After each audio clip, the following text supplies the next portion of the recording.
Ito mga boss, magbigay lang tayong konting kalaman ito, okay, ito mag-share lang tayong konting kalaman sa ating ginagawa.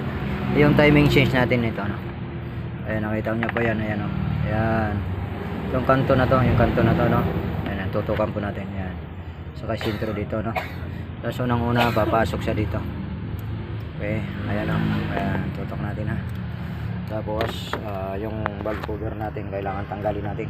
Ayan na.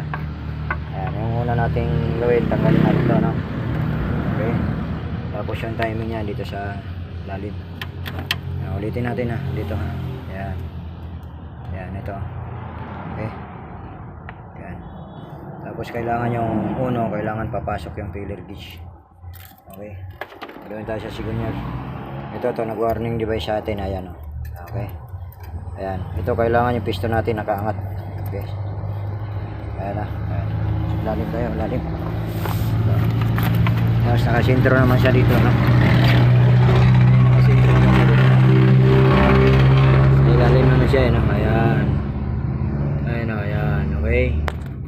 Tapos kung ito. Tanggalin nyo lang to yung crank sensor na to para mas mabilis yung makita. Ayan, ayan po siya,